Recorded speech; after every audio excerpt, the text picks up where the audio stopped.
नमस्कार मित्रांनो, महाटेट कॅप्सूलमध्ये तुमचं सर्वांचं अगदी मनापासून स्वागत आहे. आज आपण अध्ययन अकार्यक्षमताचे प्रकार म्हणजेच लर्निंग डिफिकल्टीज अतिशय सोप्या भाषेत शिकणार आहोत. आगामी परीक्षांसाठी हा विषय किती महत्त्वाचा आहे हे तुम्हाला वेगळे सांगण्याची गरज नाही. त्यामुळे या डिजिटल नोट्सच्या माध्यमातून आपण हे सर्व कन्सेप्ट्स अगदी क्रिस्टल क्लिअर करणार आहोत. चला तर मग थेट सुरुवात करूया. आता समोर दिसणारा हा माइंड मॅप बघा.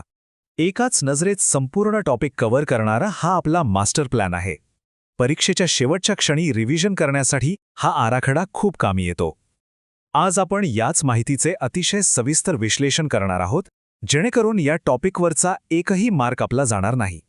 आजच्या या विश्लेषणात आपण मुख्यत्वे 3 महत्त्वाचे दोष पाहणार आहोत. पहिला आहे वाचनातील अडचण म्हणजेच डिस्लेक्सिया, दुसरी लेखनातील अडचण म्हणजेच डिस्ग्राफिया आणि तिसरी गणितातील अडचण म्हणजेच डिस्कॅल्क्युलिया. आणि हो, शेवटी आपण शिक्षकांसाठी काही अत्यंत महत्त्वाच्या टिप्ससुद्धा पाहणार आहोत. चला पहिल्या मुख्य प्रकारापासून सुरू करूया. हा प्रकार पूर्णपणे वाचनाच्या आव्हानांशी जोडलेला आहे. तुम्ही तुमच्या नोट्समध्ये याला वाचन दोष या हेडखाली लिहून घेऊ शकता.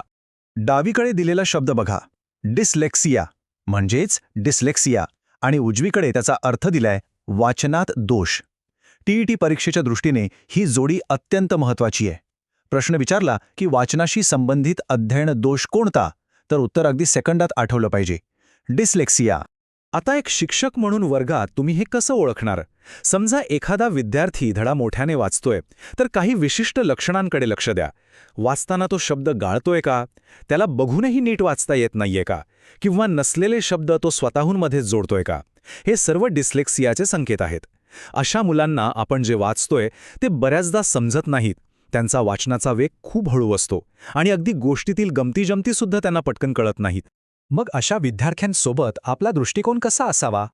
एक अतिशय महत्त्वाची टीप कायम लक्षात ठेवा. अशा मुलांना संयम, प्रेम आणि वारंवार केलेल्या उजळणीच्या मदतीने आत्मविश्वास द्या. त्यांना ओरडण्यापेक्षा अशा भावनिक आधाराची त्यांना सर्वात जास्त गरज असते. वाचनाचा दोष आपण पाहिला. आता आपण दुसऱ्या प्रकाराकडे वळूया, जो थेट विद्यार्थ्याच्या लिहिण्याच्या पद्धतीशी आणि अक्षरांशी संबंधित आहे. हा शब्द नीट लक्षात ठेवा, डिस्ग्राफिया म्हणजेच डिस्ग्राफिया. याचा अर्थ आहे लिखाणात अडचण. हे लक्षात कसं ठेवायचं? सोपं आहे. ग्राफ म्हणजे काढणे किंवा लिहिणे, त्यावरून डिस्ग्राफिया म्हणजे लेखनातील दोष हे समीकरण कायम लक्षात राहील. वर्गात मुलांच्या वह्या तपासताना हे दोष अगदी सहज लक्षात येतात. जर विद्यार्थ्याला पेन किंवा पेन्सिल नीट पकडता येत नसेल, तो एका सरळ रेषेत लिहू शकत नसेल आणि त्याचे हस्ताक्षर खूपच खराब असेल, तर हे नक्कीच डिस्ग्राफियाचे लक्षण असू शकते. यात मुले काही अक्षरे खूप मोठी तर काही अगदीच लहान काढतात आणि विशेषतः जोडाक्षरे लिहिताना त्यांची खूप गडबड होते.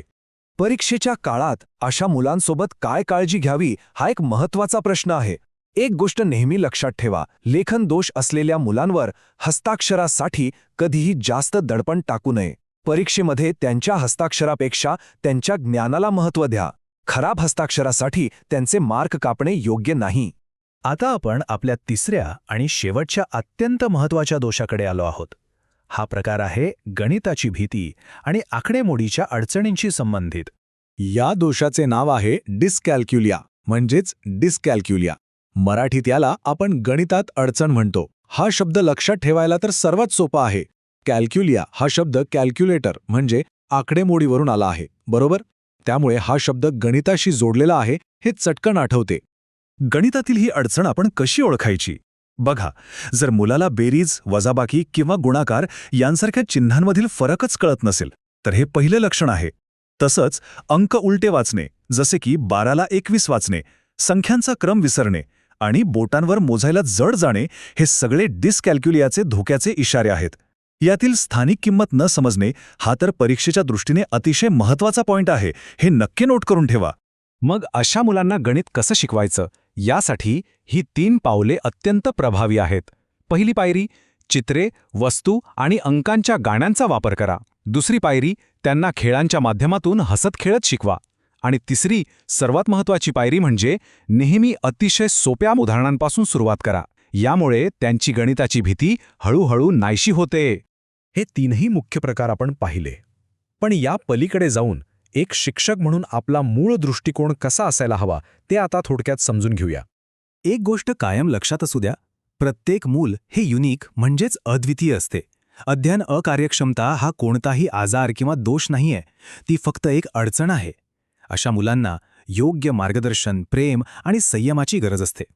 त्यांनी मिळवलेल्या छोट्या छोट्या यशाचेही कौतुक करा. यामुळे त्यांचा आत्मविश्वास प्रचंड वाढतो. चला तर मग आत्तापर्यंत जे काही शिकलो त्याची एक सुपरफास्ट रिव्हिजन करूया. हा तक्ता परीक्षेसाठी तुमची संजीवनी आहे.